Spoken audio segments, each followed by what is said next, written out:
stand as a National Health Action Party candidate against Marcus Ginn in Palace Riverside Ward. But in my long talks with the people in the party, a couple of the people, they asked me that I must sign up to all their 12 action plan. And two of the points I was not totally happy with, and that's part of my efficiency question.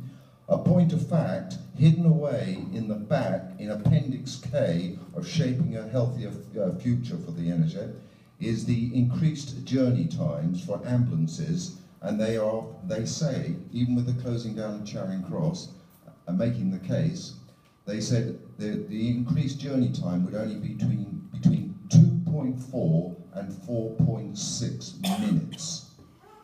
Right. Precisely. And I don't think many people are pointed. So I think there is possibly a case for invalidating the whole of that report based on that concern and how they made the conclusions to close down Charing Cross because of that. Okay, now I get back to the main point of what I want to say. Asking the parties on competition in the NHS. If you believe there should be none, how would you keep the NHS up to the mark and stop inefficiencies crawling in? Because as we know, if you haven't got some type of competition, you're likely to get inefficiencies. Secondly, well, there's nobody here who believes in competition, I believe. But if you did believe in competition, how would you stop cherry picking and only tendering on the easy things and leaving the NHS to do the tough work? Thanks, Peter. I think I'll just ask each candidate to briefly respond. There was an issue really around competition, privatisation, and stopping companies cherry picking. Simon. Okay, if we come back to inefficiencies,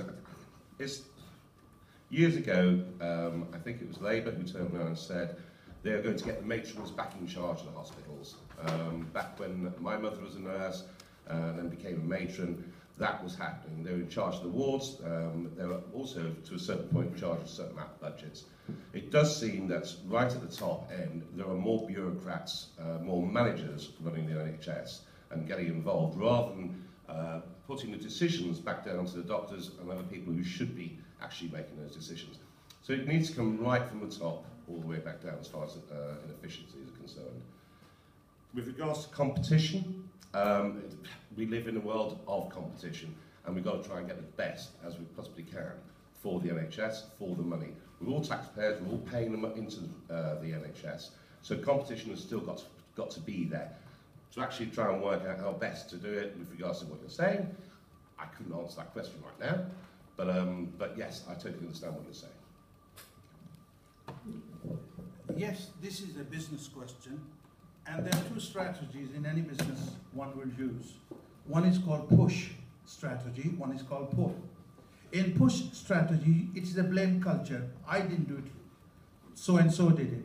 What happens is, towards the end of the day, nobody is better off, and we all worse off. However, Harley-Davidson is a good example to know. They were going down the tube, they invited people from Japan, and they said, what should we do? I'm not soliciting that we should get Japanese to tell us what to do. I'm giving an example. They said, what you're doing is entirely wrong. What you got to use is pull strategy, which means at the floor level, people know what's wrong. You got to get them involved. Where we know what the problem is, you resolve it. Don't pass the buck. And I think this is what is needed, because everybody says NHS is too expensive. Management is taking the money. It is the managers who need to be controlled.